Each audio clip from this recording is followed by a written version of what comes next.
Bonsoir à toutes et à tous, où que vous soyez à travers la République démocratique du Congo ou dans la diaspora. Vous regardez Inside News RDC, votre rendez-vous quotidien avec la vérité, l'analyse et l'actualité brute. Je suis Serena et c'est un honneur de vous retrouver pour cette édition historique du jeudi 4 décembre 2025. Aujourd'hui, l'histoire de notre pays s'écrit, peut-être en lettres d'or, peut-être en lettres de feu. De l'autre côté de l'Atlantique, tous les regards sont tournés vers Washington DC, où un accord crucial pour l'avenir de l'Est de la RDC doit être entériné sous l'égide de la médiation américaine. Il se peut que l'accord soit signé au moment où nous diffusons ce journal ou que vous le regardiez. Paix durable ou compromis risqué, nous décrypterons ce soir le contenu de ces accords qui divisent déjà l'opinion nationale avant même l'encre séchée. Mais l'actualité ne s'arrête pas au salon diplomatique. Sur le terrain, la réalité est plus rude. Des affrontements se poursuivent au sud Kivu. Des élèves sont victimes de balles perdues. Et à Kolwezi, la tension monte dans les sites miniers. Nous parlerons également de l'énergie, ce moteur du développement qui peine à démarrer. Pourquoi 63 barrages sont-ils à l'abandon alors que Kinshasa vit dans le noir? Nous poserons les questions qui fâchent. Enfin, nous terminerons sur une note sportive avec les coulisses du tirage au sort du Mondial 2026 qui approche à grands pas. Restez avec nous, l'information commence maintenant. Ouvrons ce journal par l'événement majeur de ce jeudi 4 décembre 2025. C'est aujourd'hui que le président de la République, Félix-Antoine Tshisekedi, et son homologue rwandais, Paul Kagame, doivent entériner l'accord de paix signé en juin dernier lors d'une cérémonie à Washington en présence du président américain Donald Trump. Ce moment est présenté par l'exécutif comme un tournant décisif pour mettre fin à 3 décennies de cycles de violence dans l'est du pays. Mais face aux rumeurs et aux inquiétudes grandissantes de la population congolaise, le gouvernement a tenu à jouer la carte de la transparence absolue. Patrick Muyaya, porte-parole du gouvernement, a été formel depuis Washington. Tout ce qui sera signé sera rendu public. Il insiste sur le fait que le chef de l'État ne vient pas signer un nouvel accord surprise, mais ratifier ce qui a été préparé par la ministre des Affaires étrangères. Pour dissiper les malentendus, la porte-parole du chef de l'État, Tina Salama, a détaillé ce que l'on appelle désormais le full package de Washington. Il est impératif de comprendre les lignes rouges tracées par Kinshasa. Premièrement, et c'est un point crucial, il n'y aura pas de bradage de notre souveraineté. Tina Salama a martelé que ces accords ne constituent en aucun cas une vente de nos minerais aux Américains, ni en échange paix contre minerais. L'objectif affiché est de sécuriser les ressources pour couper le financement des groupes armés. Deuxièmement, aucune cession territoriale n'est envisageable. Les rumeurs sur un partage des parcs nationaux, notamment celui des Virunga, ont été balayées. Il reste entièrement congolais, sans condition. Troisièmement, sur le plan militaire, le gouvernement assure qu'il n'y aura ni brassage, ni mixage au sein des forces armées de la République démocratique du Congo. Concrètement, l'accord prévoit 2 dispositifs majeurs. La levée des mesures défensives rwandaises, ce qui implique le retrait des troupes rwandaises du sol congolais, et en contrepartie, la neutralisation des forces démocratiques de libération du Rwanda, FDLR, par la RDC. Cependant, cette démarche diplomatique est loin de faire l'unanimité au pays. L'opposition et la société civile montent au créneau. La coalition Lamuka, par la voix de son porte-parole, Prince Epeng, qualifie cet accord de « véritable capitulation ». Pour eux, il s'agit d'un accord économique triangulaire imposé par les États-Unis qui viole la souveraineté de la RDC. Ils exigent avant toute signature le retrait immédiat des troupes rwandaises et la tenue d'un dialogue intercongolais. Le ton est encore plus dur du côté de l'opposante Bernadette Tokwaulu. Dans une déclaration virulente, elle a qualifié ce 4 décembre de jour de deuil national. Elle accuse le président Tshisekedi de préparer le terrain à une balkanisation et à ce qu'elle appelle une colonie de peuplement dans les territoires occupés.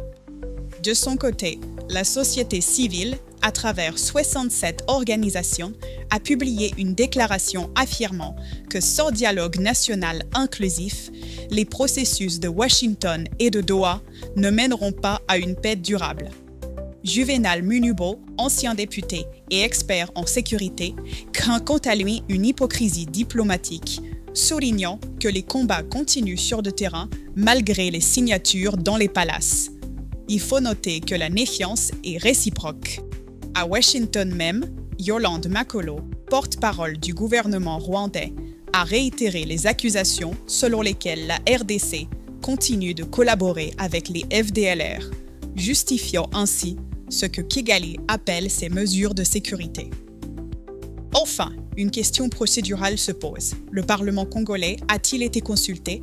La présidence assure que oui, bien que de manière informelle. Le président de l'Assemblée nationale, Vital Kamerhe, étant représenté par d'autres officiels, ou comme mentionné, le président de la Chambre basse, note, le texte mentionne Aimé Bodji Sangara comme président de l'Assemblée nationale dans la source 346 et 435, ce qui semble être une coquille de la source car il est ministre d'État, mais nous rapportons l'information telle qu'elle est présentée dans les dépêches ou nous corrigeons si le contexte l'exige. Ici, nous dirons des représentants du Parlement pour rester prudents et présents à Washington pour suivre le processus. Après cette séquence internationale, le président Tshisekedi est attendu le lundi 8 décembre devant le Parlement réuni en congrès pour son discours sur l'état de la nation, où il devra rassurer les Congolais sur la portée réelle de ses engagements. Si l'on parle de paix à Washington, c'est le langage des armes qui résonne encore à l'Est. La situation au Sud Kivu est particulièrement préoccupante.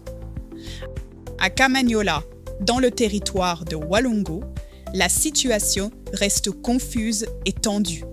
Depuis 48 heures, de violents combats opposent les FARDC et les Wazalendo aux rebelles du M23. Le bilan provisoire fait état d'au moins 7 morts et 6 blessés, avec une paralysie totale des activités socio-économiques. Plus tragique encore, à Kabare, la guerre n'épargne pas nos enfants. À Mudaka, 3 élèves ont été grièvement blessés par des balles perdues en pleine enceinte scolaire lors d'affrontements.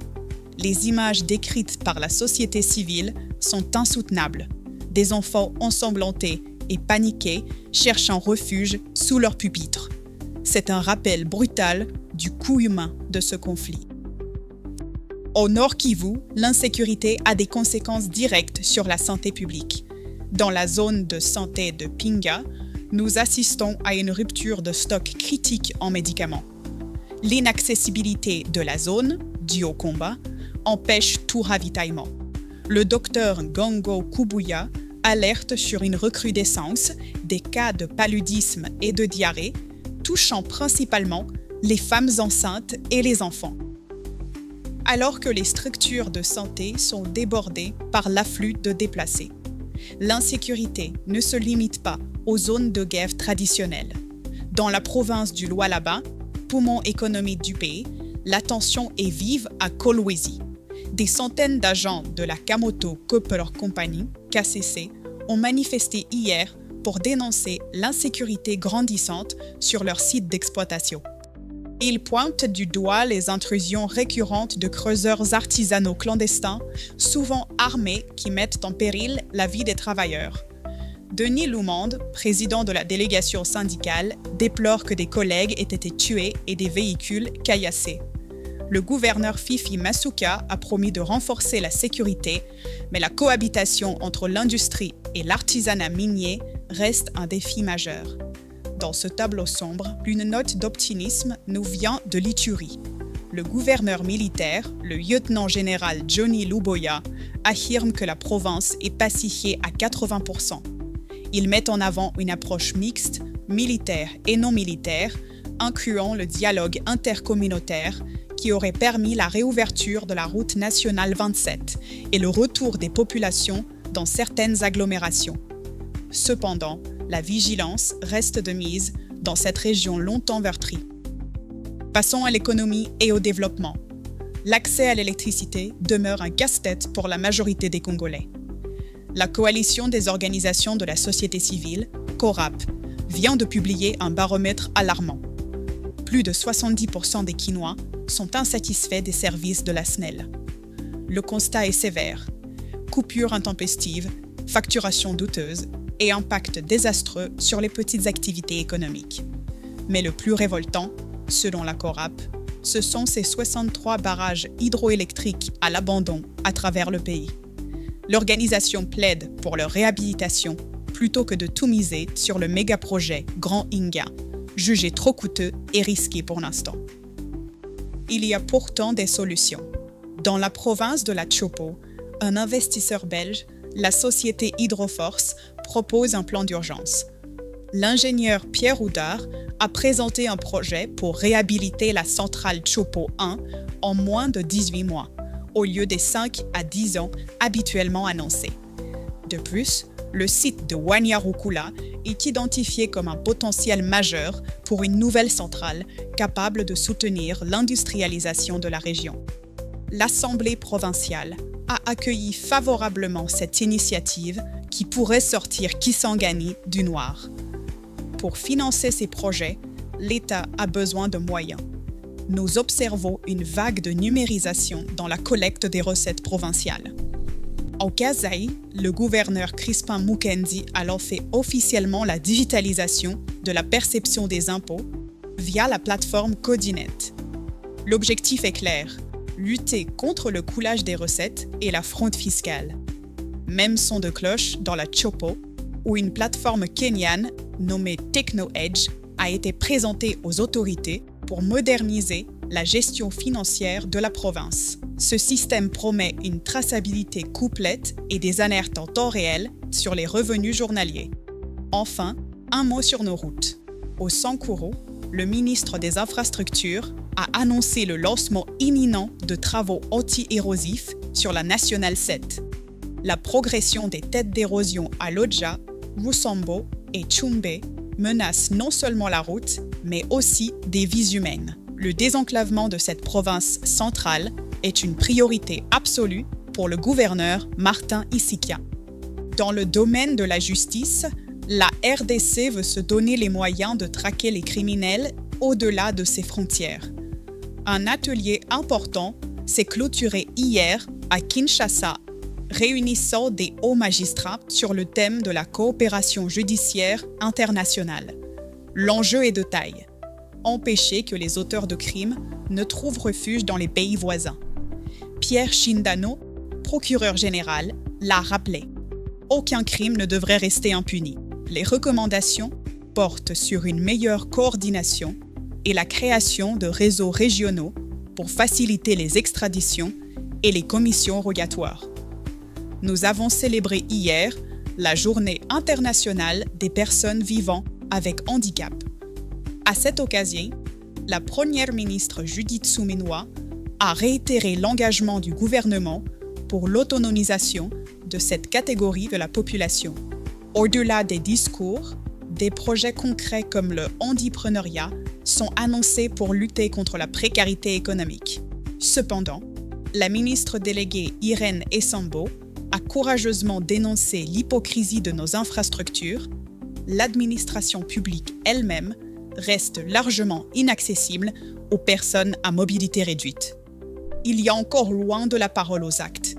Un fait divers qui interpelle sur l'insécurité urbaine nous emmène à Cabinda. Le domicile de la maire, Anne-Marie Thiabou, a été la cible d'un cambriolage audacieux dans la nuit de lundi à mardi. Les malfrats ont emporté près de 10 000 $ américains et divers biens. La maire pointe du doigt l'inefficacité de sa propre garde policière, dénonçant un manque de supervision et de discipline. Si même les autorités ne sont pas en sécurité chez elles, qu'en est-il du citoyen lambda? Terminons ce journal avec une note sportive et un autre événement qui se déroule à Washington.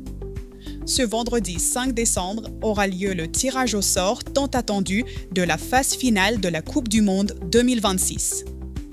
C'est une première historique, 48 pays, 3 pays organisateurs, USA, Canada, Mexique. La FIFA a mis les petits plats dans les grands avec des légendes comme Rio Ferdinand pour animer la cérémonie. Pour rappel, la RDC est concernée par les barrages intercontinentaux et se trouve logée dans le chapeau 4. Le rêve est encore permis et nous suivrons ce tirage avec passion. Sur le plan local, l'athlétisme prépare l'avenir. Une formation de niveau 1 pour les entraîneurs se tient à Kinshasa jusqu'au 11 décembre. Supervisée par l'experte internationale Mavi Ekula. Cette session vise à donner les bases techniques indispensables pour structurer la discipline et détecter nos futurs champions. Voilà pour l'essentiel de l'actualité de ce jeudi. Récapitulons. Historique. Kinshasa et Kigali doivent signer l'accord de paix de Washington aujourd'hui, malgré les réticences de l'opposition et la persistance des combats. Sécuritaire. L'Est du pays continue de saigner, de Kamanyola à Kabaré, rappelant l'urgence d'une solution effective. Économique. La société civile exige la réhabilitation des barrages abandonnés pour sortir le pays du noir. La pensée du jour. En ces temps où l'on parle de traités et de signatures, n'oublions pas ce proverbe de chez nous qui dit « La paix n'est pas un mot que l'on crie, c'est un chemin que l'on marche ». Espérons que les pas posés aujourd'hui à Washington nous mènent véritablement vers ce chemin, pour que chaque enfant de l'Ituri, du Nord Kivu et du Sud Kivu puisse grandir sans le bruit des armes. C'était Serena pour Inside News RDC. Ne manquez pas notre prochaine édition demain à la même heure. Je vous invite à vous abonner massivement à notre chaîne et à suivre nos dossiers d'investigation pour comprendre les dessous des cartes. Prenez soin de vous et de la RDC. Bonsoir.